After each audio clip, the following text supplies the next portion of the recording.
Existe un día en Jerusalén, los soldados abrían paso a Jesús, mas la gente se acercaba para ver al que llevaba aquella cruz.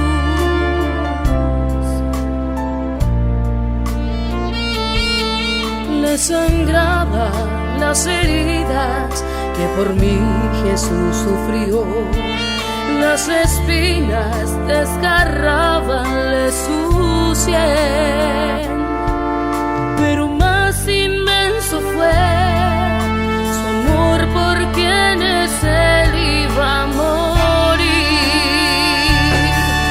Por la vía dolorosa, que es la vía del dolor, como oveja vino Cristo, Rey, Señor. Y fue él que quiso ir por su amor, por ti y por mí, por la vía dolorosa al Calvario y a morir.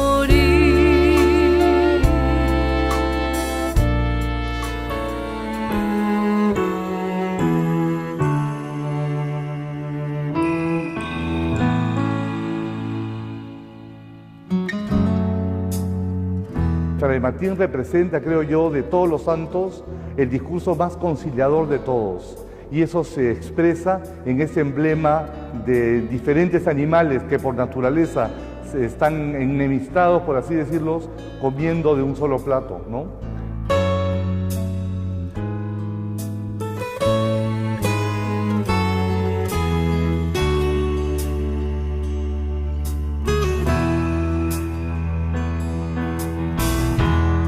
A fines de 1579 nació en la ciudad de Lima Martín de Porras. Según el historiador José Antonio del Busto, Martín debió nacer el 11 de noviembre, fecha de la festividad de San Martín de Tours.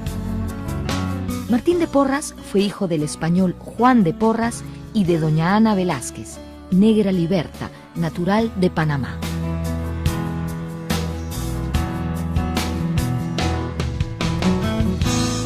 Martín de Porras es hijo de una negra liberta nativa de Panamá que se llama Ana Velázquez.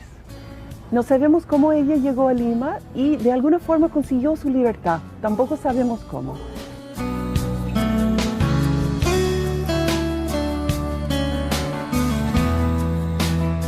Martín fue mulato, como se llamaba a los hijos, fruto de la mezcla entre españoles y negras. Nació con la piel oscura y en la pobreza, en medio de una sociedad colonial racista y clasista.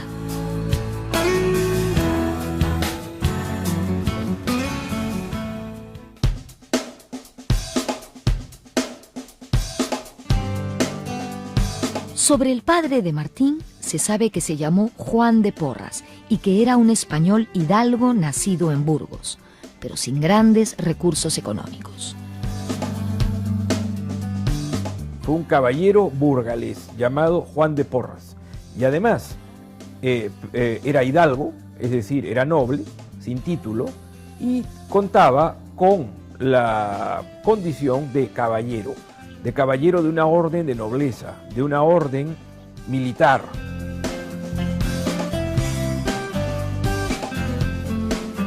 El apellido original del padre de Martín era Porras.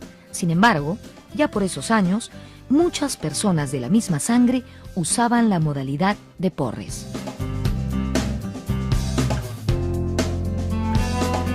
San Martín se apellidó Porras. ¿Por qué? Porque el padre era Porras, así de simple. Ahora, Porras y Porres, en cuanto a los orígenes del apellido, viene a ser lo mismo, porque son procedentes los Porras y los Porres del valle de Valdeporres o Valdeporras en Burgos. Viene a ser lo mismo, pero San Martín de Porras firmó Porras en su acta de profesión. Lo que sucede es que los historiadores españoles o los cronistas conventuales peninsulares tendieron a escribir Porres, y los libros publicados en España vuelven al Perú como Porres y la gente le da autoridad. ¿no? Como si fueran pues la última palabra, pero en realidad es Porras, y hay que decir Porras. Al poco tiempo de nacido, el pequeño Martín fue bautizado en la iglesia de San Sebastián.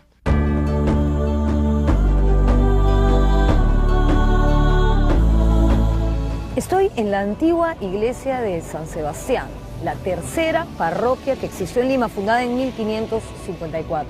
Obvio que la construcción actual no es la misma de esa época. Está en la cuadra 5 del Jirón Ica, en el centro de Lima. Aquí fue bautizado Martín de Porras. Y la partida decía algo así: miércoles 9 de diciembre de 1579, bauticé a Martín, hijo de padre no conocido y de Ana Velázquez, Orra. Así entonces fue bautizado Martincito, con un padre español escurridizo y una madre Orra, que así se les decía a las esclavas liberadas. ¿Y por qué Orras? Porque ellas habían ahorrado para comprar su libertad. En esta iglesia también fueron bautizados otros grandes personajes peruanos, como Santa Rosa de Lima, Francisco Bolognesi y José Santos Chocano.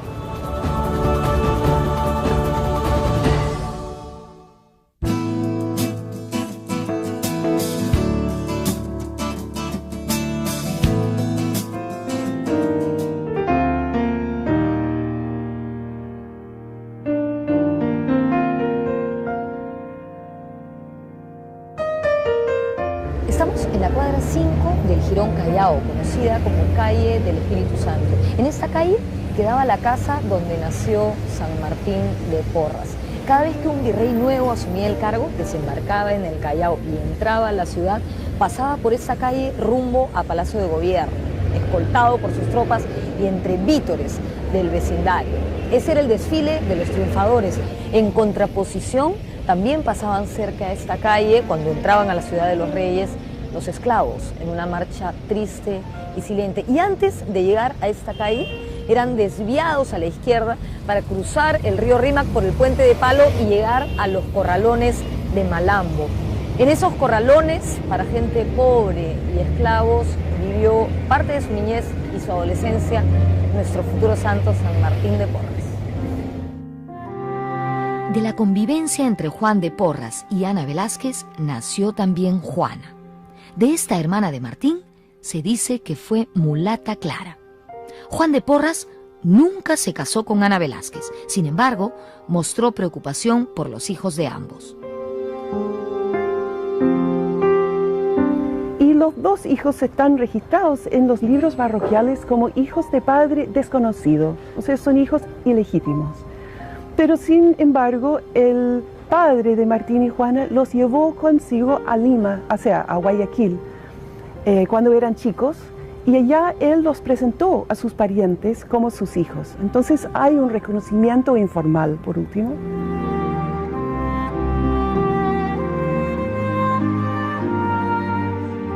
En 1586, Juan de Porras llevó a sus pequeños hijos a Guayaquil.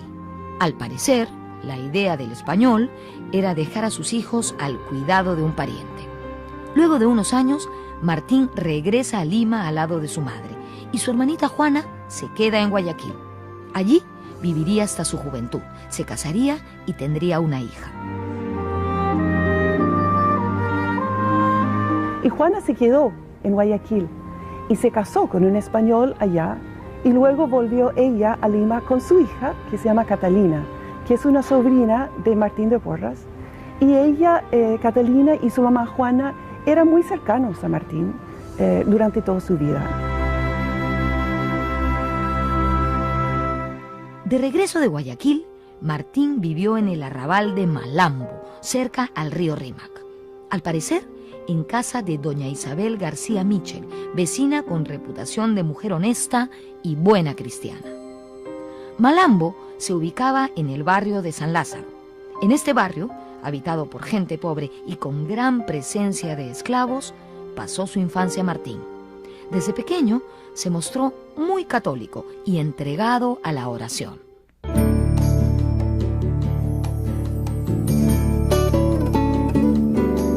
Isabel García Michel, la mujer que acogió al joven Martín de Porras, En cierta ocasión lo encontró rezando muy piadosamente, muy devotamente frente al crucificado, lo cual pues era una actitud muy extraña en un muchacho, ¿no?, de 8 años. Le llamó particularmente la atención. Siempre mostró Martín vocación por la vida religiosa y quiso consagrarse a una vida íntegramente dedicada a Dios.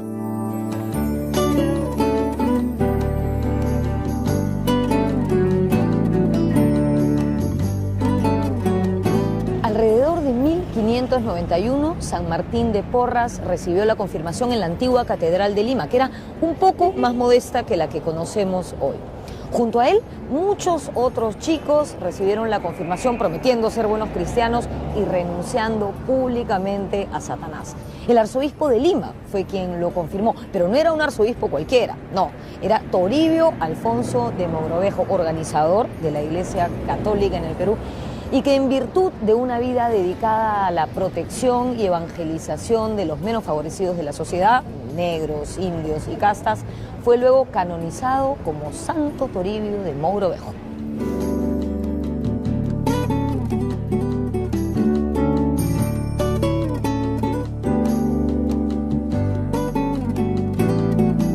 Por ser mulato y pobre, fácilmente Martín pudo haberse inclinado a la marginalidad, al crimen, al ocio. Sin embargo, optó por el camino de la religiosidad y el servicio al prójimo, y lo haría en la condición más humilde. Ni los negros, ni los mulatos, ni cualquier otro miembro de casta negroide podía abrazar el sacerdocio.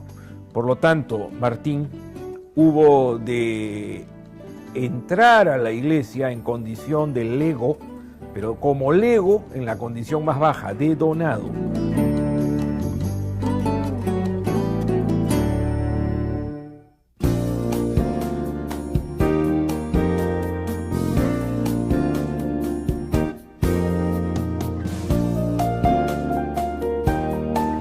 Martín, seguramente acompañado de su madre Ana Velázquez, tocó la puerta del convento de Santo Domingo en 1594. Fue recibido como aspirante a conventual y estuvo a prueba para ver si resistía la dura vida religiosa en su condición más humilde. Él quería ser hermano donado. Ese término provenía del latín donatus, que significaba el que se daba a sí mismo con sus bienes a un monasterio. Martín, de 15 años, mulato, pobre, hijo de una esclava liberta, no tenía más posesiones que su propia persona. 9 años estuvo como aspirante, hasta que fue aceptado como donado el 2 de junio de 1603, haciendo votos de castidad, pobreza y obediencia. En mérito a sus enormes cualidades, Martín destacó pronto en la vida conventual.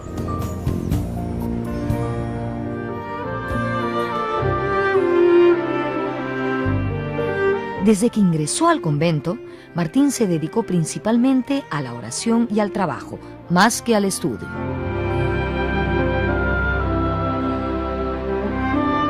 Lo que podemos decir de San Martín en cuanto a su cultura erudita, en cuanto a sus conocimientos, podemos decir, sin temor a equivocarnos, que era un hombre medianamente cultivado. O sea, no era un ignorante. Sabía leer, sabía escribir. ¿Y por qué razón? Porque era herbolario, es decir, preparaba pócimas, ungüentos, preparaba bálsamos para curar heridas.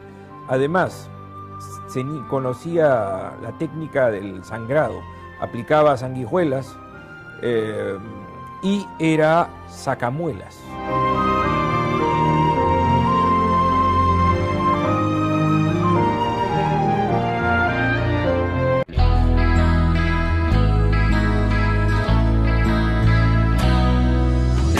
En agosto de 1606, Martín recibió el hábito de donado. Este era una sotana de color blanco, humilde, de material corriente. La prenda que la complementaba era una capa larga de color negro. Siempre vistió con pulcritud.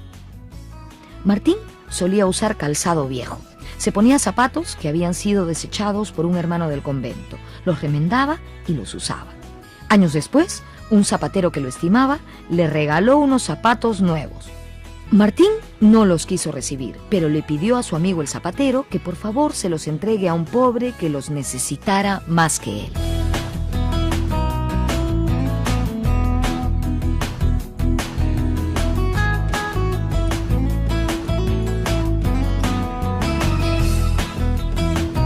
La iglesia dominica de Lima se ubica frente a la plazuela de María de Escobar y siempre fue muy lujosa y adornada.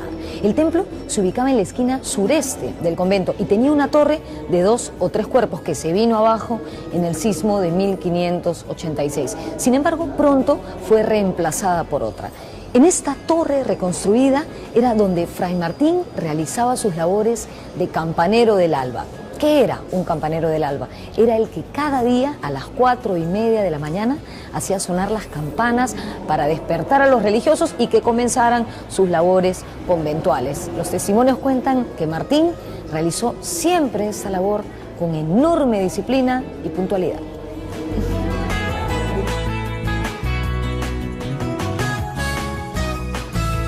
El historiador José Antonio del Busto nos dice: el toque del alba era para el mulato donado una mezcla de deber u obligación, también un uso o costumbre y una especial devoción.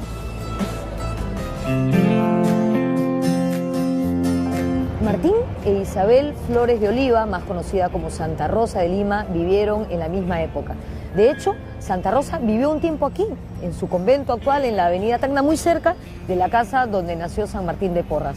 Ambos dedicaron íntegramente sus vidas al servicio de Dios. Rosa, particularmente, llevó una vida espiritual extraordinaria, imponiéndose severas penitencias ella misma, y fue famosa por esa vida de sacrificio y de entrega a los más necesitados.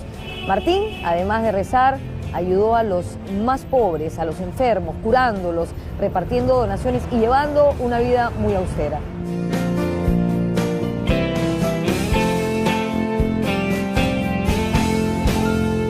Martín fue una persona que superó obstáculos a lo largo de toda su vida. Siempre salió airoso y lleno de paz. Sin embargo, las extensas jornadas de trabajo y las innumerables privaciones hicieron efecto en su estado físico. Su salud fue buena hasta antes de cumplir los 40 años. Pero aún enfermo y con achaques, Martín nunca dejó sus labores en la enfermería. En 1619, Martín sanó por imposición de manos a Fray Pedro de Montes. Esta es una de sus primeras acciones consideradas como milagrosas. En el convento dominico se hablaba de que Martín poseía atributos de santo. Estaba naciendo el Martín místico y mítico.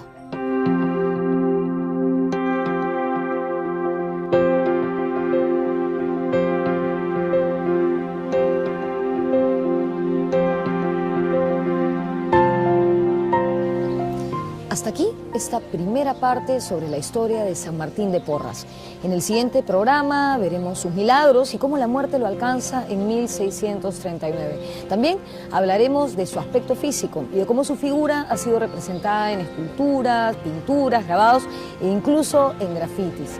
Les contaremos además detalles de su canonización, que tardó 323 años en llegar, mientras que la de Santa Rosa de Lima solo 54. Pero bueno, de eso hablaremos en el próximo programa. Nos vemos.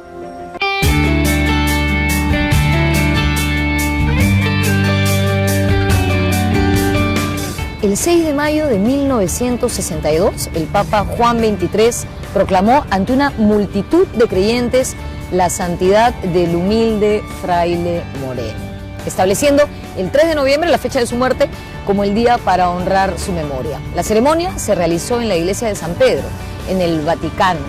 Martín, que había practicado la caridad en la Lima virreinal, fue desde ese momento San Martín de Porras. A miles de kilómetros, el Perú y Lima celebraron con fervor su canonización. Se echaron al vuelo todas las campanas. El Papa, en su discurso, llamó al santo de la escoba Martín el Bueno.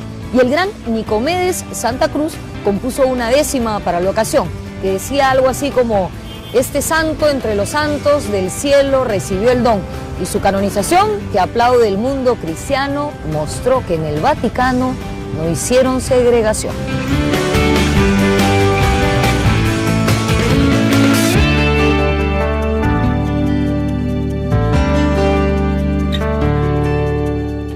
San Martín fue canonizado como San Martín de Porres. ¿Cuál fue el motivo para que la Iglesia decidiera por Porres y no por Porras?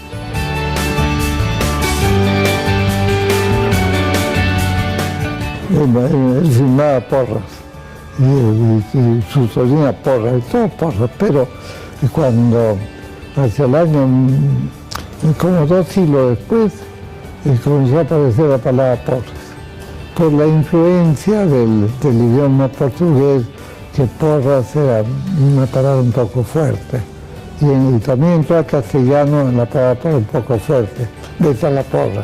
Entonces, para quitar eso, comenzó a usarse más porque en la familia Porras desde 1400 ya era común que haya Porras y también algunos Porres.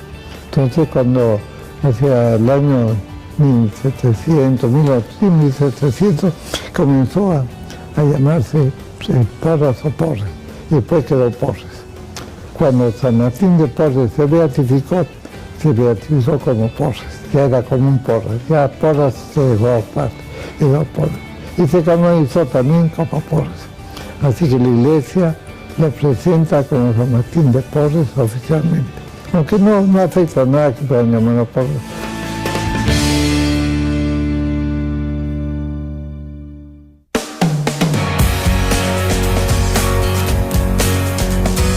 Por lo regular, las canonizaciones toman tiempo, salvo excepciones, como en el caso de Santa Rosa de Lima.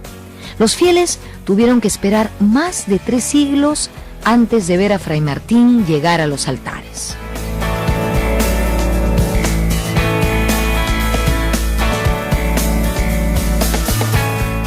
En Roma las cosas son eternas, es la ciudad eterna y por lo tanto los tiempos de todo son muy lentos, hay que tener mucha paciencia. Y de hecho, claro, 300 años no es tanto, hay muchos santos que todavía esperan su canonización o beatificación en el Vaticano.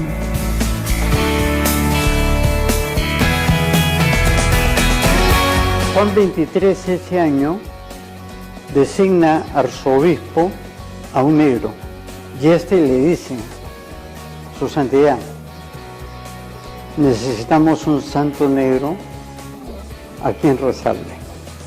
Tiempo después, Martín es canonizado. 1962 es el tema en Estados Unidos, es el gobierno del presidente Kennedy, donde se toca mucho el tema de los negros, donde está Martin Luther King, en cuya casa hay una capilla dedicada a San Martín de Porres.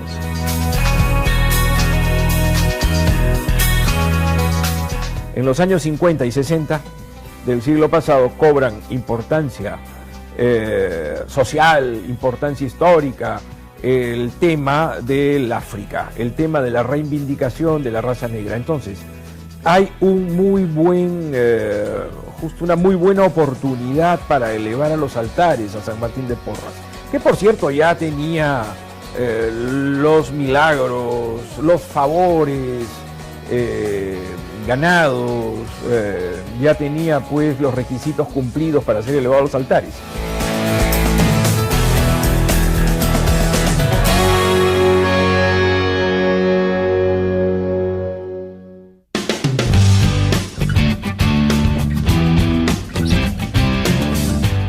Dos milagros atribuidos a San Martín en el siglo XX fueron el corolario para su canonización. Uno ocurrido en Paraguay y el otro en la isla española de Tenerife.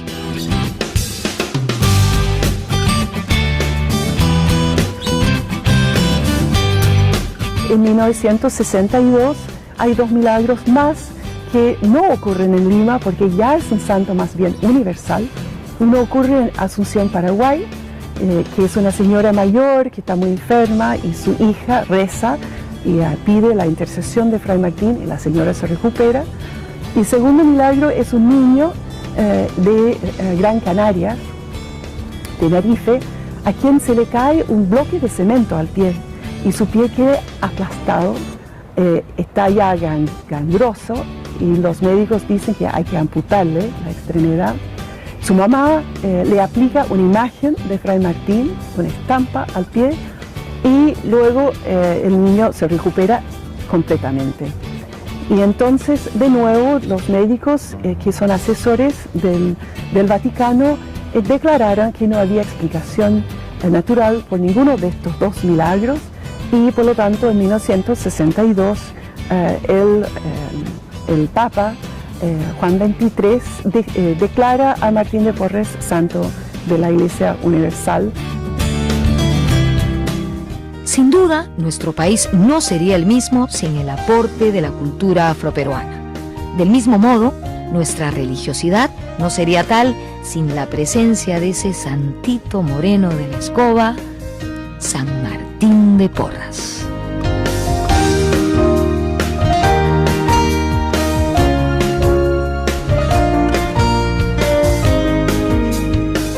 Recién en 1962 se proclamó como santo a Martín de Porras, luego de un dilatado proceso. El Perú ha tenido, y tiene por supuesto hasta el día de hoy, numerosas personalidades que nos representan en el mundo, siendo embajadores emblemáticos de nuestro país. Bueno, pues la Lima colonial produjo varios modelos de santidad. Uno de ellos, nuestro santito de la escoba, San Martín de Porras, que puso a comer en un mismo plato a perro, pericote y gato. Nos vemos en la próxima.